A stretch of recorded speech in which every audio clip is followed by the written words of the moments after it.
Alhamdulillah ala ni'amihi al-zahirah wal batinah qadiman wa hadithan ashhadu an la ilaha illallah wahdahu la syarikalah wa ashhadu anna muhammadan abduhu wa rasuluh alladzi la nabiyya ba'dah amma ba'du. Hadirin ikhwatu iman rahimakumullah, sebagaimana telah kita maklumi bersama, ibadah merupakan tugas utama yang Allah berikan. Maka ibadah ini bermacam-macam. Ada ibadah yang ditentukan waktunya. Ada ibadah yang ditentukan tempatnya. Dan ada ibadah yang ditentukan waktu dan tempatnya. Seperti apakah gerangan ibadah yang ditentukan waktu dan tempatnya itu? Tiada lain adalah seperti ibadah haji. Ibadah haji ini harus pada bulan-bulan haji. Dan yang kedua, harus di tempat-tempat yang sudah ditentukan oleh Allah dan Rasul-Nya. Yang kedua, ada ibadah yang ditentukan tempatnya. Waktunya boleh kapan saja. Seperti apa? Seperti ibadah umrah. Maka ibadah umroh itu waktunya boleh kapan saja. Tetapi tempatnya sudah ditentukan. Maka ketika ada orang dia melaksanakan ibadah umroh, misalkan di pesantren Ciganitri ada Ka'bahnya, ada Sofa Marwahnya, ada Maqam Ibrahimnya, maka umrahnya tidak sah. Walaupun rukun-rukun umroh dilaksanakan, karena tempatnya itu tidak disyariatkan, maka tidak sah umrohnya. Jadi umroh boleh kapan saja, tapi tempatnya itu ditentukan. Dan yang ketiga, ada ibadah yang ditentukan waktunya. Tempatnya boleh di mana saja. Di antaranya itu adalah ibadah saum. Makanya Allah Subhanahu wa taala berfirman, "A'udzu billahi minasyaitonir rajim, faman syahida minkumus sahra falyasumhu." Maka ungkapan falyasumhu di mana? Di mana saja berada. Yang terpenting ketika sudah masuk bulan Ramadan, maka kewajiban saum itu ada di sana. Maka hal ini menegaskan, karena kita orang Indonesia, maka berarti waktu saum ini mengikuti waktu Indonesia. Tidak bisa kita orang Indonesia, tapi waktu saum mengikuti kepada Arab Saudi. Yang menarik dari ayat tentang saum, yang saya yakin ayat ini sudah pada apal, sudah pada mengerti, tapi tidak masalah kita coba kaji ulang ayat tersebut. Yang bahkan ketika orang pertama kali tarawih, maka jamaah sudah bisa menjawab ayat Quran apa yang akan dibaca oleh mubaligh itu. Mu'al tujol kutiba gera. Nah, kita perhatikan ayat tersebut. Allah Subhanahu wa taala berfirman, "Ya ayyuhalladzina amanu kutiba alaikumus syiyam kama kutiba alal ladzina min qablikum la'allakum tattaqun." Kalau kita perhatikan ayat tersebut, Allah Subhanahu wa taala mengakhiri ayat itu dengan ungkapan la'allakum tattaqun, agar kalian menjadi orang yang bertakwa. Akan tetapi pertanyaan begini sekarang, saum seperti apakah yang akan bisa mengantarkan orang yang melaksanakannya itu sampai kepada derajat takwa.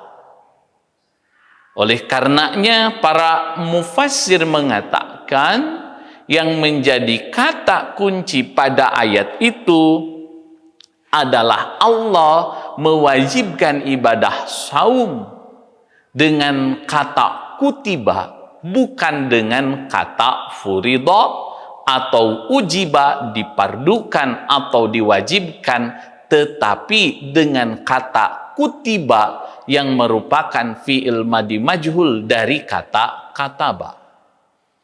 Kataba itu berarti menulis. Maka apa yang dimaksud dengan menulis? Yang dimaksud dengan menulis itu adalah merangkaikan satu huruf dengan huruf-huruf yang lain sehingga terbentuklah satu tulisan. Maka sambungkanlah antara rukun dan syarat saum itu, ini sudah tidak menjadi permasalahan. Maka ada yang lebih dari itu, para ulama mengatakan salah satu hikmah kenapa Allah ungkapkan dengan kata kutiba tiada lain adalah di sana mengisyaratkan agar kita ini menggabungkan, merangkaikan dua macam saum. Saum itu ada dua macam. Ada saum zahir dan ada saum batin. Maka rangkaikanlah antara saum zahir dengan saum batin. Apa yang dimaksud dengan saum zahir? Yang dimaksud dengan saum zahir itu adalah yaitu kita menjaga diri dari hal-hal yang dapat membatalkan saum. Makan, minum, hubungan suami istri dari mulai terbit fajar ilal ghurubi syamsi sampai terbenamnya matahari. Macam saum zahir ini saya kira jangankan orang dewasa, anak yang belum balik pun mampu melaksanakan saum itu. Tapi yang tersulit bukan menjaga diri dari hal yang membatalkan saum. Yang paling sulit itu adalah menjaga diri dari hal-hal yang dapat membatalkan pahala saum. Inilah yang para ulama sebut dengan ungkapan saum batin. Menjaga diri dari hal-hal yang dapat membatalkan pahala saum. Sehingga Nabi SAW bersabda, "Man lam yada' qaula zur, falaisa lillahi hajatun fi an yada'a ta'amahu wa syarabahu." Barang siapa yang tidak meninggalkan ucapan bohong, ucapan dusta, maka sekali-kali Allah tidak akan peduli kepada dia dari segi meninggalkan makan dan minumnya. Saumnya sah, tetapi dia tidak mendapatkan pahala saum sama sekali. Makanya Nabi sabdakan dalam hadis yang lain, betapa banyak orang yang saum, tetapi mereka hanya mendapatkan rasa lapar dan rasa dahaga saja. Kenapa demikian? Sebab dia saum hanya menjaga diri dari hal-hal yang membatalkan saum, dia tidak menjaga diri dari hal-hal yang membatalkan pahala saum. Lalu apakah hanya dengan itu takwa bisa dari? Bagaimana dengan tarawihnya? Bagaimana dengan sedekahnya? Maka tentu kalau an-nahyu yang jadi larangan diperhatikan, sudah barang tentu al-amru akan diwujudkan. Nah, maka ketika saum zahir, saum batin kita lakukan, maka yang namanya la'allakum tattaqun bukan hanya sekedar menjadi angan dan cita-cita, tapi akan berwujud menjadi satu kenyataan. Lalu sekarang pertanyaan yang kedua, apa yang dimaksud takwa? Sampai Allah jadikan ungkapan terakhir dari ayat itu adalah la'allakum tattaqun. Maka kata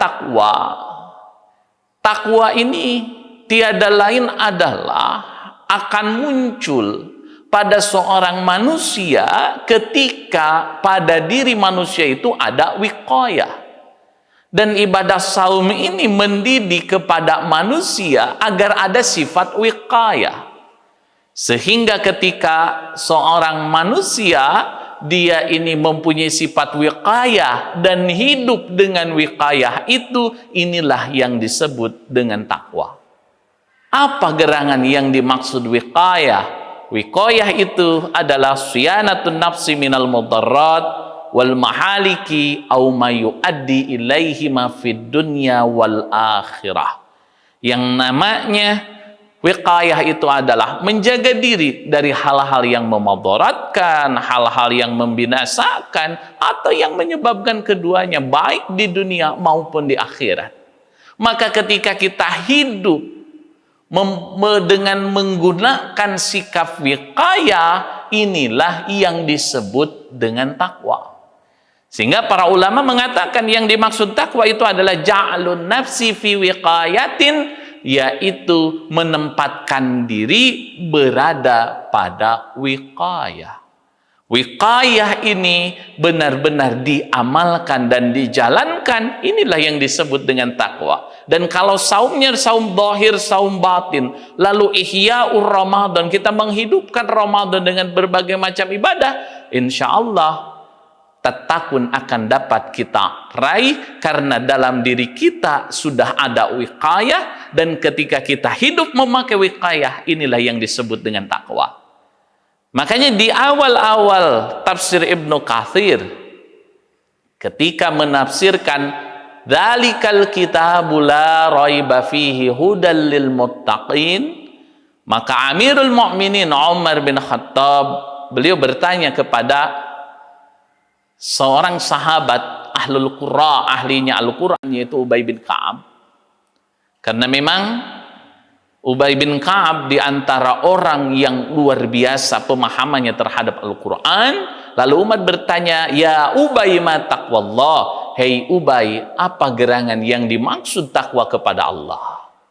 Maka Ubay bin Ka'ab menjawab, wahai Umar, bagaimana kamu akan berjalan pada satu malam yang gelap gulita, di satu jalan yang penuh dengan duri? Maka jawab dari Umar bin Khattab, tentu aku akan berjalan berhati-hati. Maka kata Ubay bin Ka'ab, itulah yang disebut dengan takwa kepada Allah Subhanahu wa ta'ala. Maka ketika ibadah saum ini benar-benar kita laksanakan, kita rangkaikan saum zahir, saum batin, ihya'ur Ramadan, lalu kita menghidupkan bulan Ramadan dengan berbagai macam ibadah, insya Allah wiqayah akan ada pada diri kita. Ketika hidup memakai wiqayah itu, inilah yang disebut dengan takwa. Nah, lalu pertanyaan yang ketiga, kenapa Allah menjadikan takwa tujuan pensyariatan ibadah saum? Sebenarnya apa yang akan Allah berikan, apa yang akan Allah siapkan bagi seorang hambanya yang dia itu melaksanakan saum lalu mendapat yang namanya takwa? Maka betapa banyak sekali Al-Quran memberikan jawaban kepada kita semua, di mana yang namanya Quran menerangkan satu di antaranya, kenapa Allah menjadikan takwa sebagai tujuan akhir? Tiada lain adalah agar kita mendapatkan apaqid wan nusrah. Kita agar mendapatkan bantuan dan pertolongan dari Allah Subhanahu wa ta'ala. Allah Subhanahu wa ta'ala berfirman, wa'lamu annallaha ma'al muttaqin. Dan ketahuilah oleh kalian, sesungguhnya Allah Subhanahu wa ta'ala bersama orang-orang yang bertakwa. Kalau Allah sudah membersamainya, maka siapa yang akan memudaratkannya? Oleh karena itu kata Nabi SAW, barang siapa yang berkata Bismillahilladzi la yadurru ma'asmihi syai'un fil ardi wala fis sama' wa huwas sami'ul alim, 3 kali pada waktu pagi-pagi, dan maka Allah akan menjaga dia sampai sore. Dan ketika sore hari membaca itu 3 kali, Allah akan menjaga dia. Dari mana? sampai pagi hari. Oleh karena itulah, ketika Allah sudah bersama kita, tentulah yang namanya pertolongan Allah akan diberikan. Bukankah Ibrahim tidak tahu apa yang akan menjadi dingin ketika dia dilemparkan oleh kaumnya ke dalam api yang menyala-nyala? Tapi Allah membantu Ibrahim, sebab Ibrahim orang yang pantas dan memantaskan diri mendapatkan pertolongan Allah. Maka Allah berfirman, ya naru kuni bardan wassalaman ala Ibrahim. Hei api, jadilah dingin dan selamatkanlah Ibrahim alaihi salam. Maka walaupun dibakar 3 hari 3 malam, Nabi Ibrahim masih hidup. Itu semua karena pertolongan dari Allah subhanahu wa ta'ala. Yang selanjutnya, Allah akan memberikan kepada kita yang namanya an-najah minasyada'id wa rizqu minal halal. Kita akan selamat dari berbagai macam kesulitan dan diberi rezeki dari arah yang tidak disangka-sangka. Allah Subhanahu wa taala berfirman, "Wa may yattaqillah yaj'al lahu makhraja wa yarzuqhu min haitsu la yahtasib." Dan barang siapa yang bertakwa kepada Allah Subhanahu wa taala, maka Allah Subhanahu wa taala akan memberikan jalan keluar bagi setiap kesulitannya. Khalid bin Walid sudah mengepung 4 bulan lamanya satu benteng, tapi masih belum bisa ditaklukkan. Dari mulai jenderal sampai anak buah, maka logistik yang dimiliki hanya sepotong roti. Maka lalu Khalid pun mengeluarkan roti tersebut. Ternyata yang lapar bukan hanya sekedar Khalid, tetapi ternyata yang anjing pun lapar. Baru saja mau dimasukkan ke dalam mulut, maka roti tersebut digigit oleh anjing dan anjing tersebut lari. Dikejarkah oleh Khalid? Dikejar oleh Khalid bin Walid. Lalu ternyata anjing itu sudah membuat lubang masuk ke dalam benteng, dan akhirnya di sana Khalid bin Walid sujud syukur. Inilah jalan keluar yang selama ini ditunggu-tunggu. Oleh karena itulah Allah menegaskan untuk supaya kita mendapatkan ketenangan apa? Perbaiki husnudzon kita kepada Allah Subhanahu wa taala, dan kata Allah, wa yarzuqhu min haitsu la yahtasib. Allah akan berikan rezeki dari arah yang tidak disangka-sangka.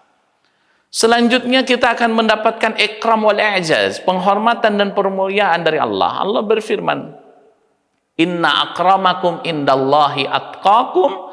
Sesungguhnya orang yang paling mulia di sisi Allah siapa? Atqakum, orang yang paling bertakwa kepadanya. Allah akan berikan juga kepada kita semua al-mahabbah, rasa cinta. Allah berfirman, "Innallaha yuhibbul muttaqin." Sesungguhnya Allah Subhanahu wa taala mencintai orang-orang yang bertakwa. Kalau Allah sudah cinta, Allah akan umumkan ke seluruh penghuni alam semesta bahwasanya Allah mencintai hamba itu. Dalam hadis qudsi riwayat Imam Muslim, Nabi SAW menerangkan, Allah berfirman, "Aina mustahabbi al-yauma udilluhu yauma la dilla illa dilli." Di mana orang yang mencintai aku? Pada hari ini aku akan naungi mereka yang tidak ada naungan kecuali naungan dariku. Yang akan Allah berikan adalah makbul, dalam artian Allah akan menerima amalannya. Innama yataqabbalallahu minal muttaqin. Allah hanya akan menerima amalan dari orang-orang yang bertakwa. Lalu apa lagi? Ghufranud dzunub. Allah akan mengampuni dosa-dosa kita. Wa yaghfir lakum dzunubakum, dan Allah Subhanahu wa taala akan mengampuni dosa-dosa yang kalian lakukan. Berarti ada di antara orang takwa itu adalah mereka, orang-orang yang bukan tidak punya dosa sama sekali. Dosanya ada, bahkan banyak, tetapi diampuni oleh Allah Subhanahu wa taala.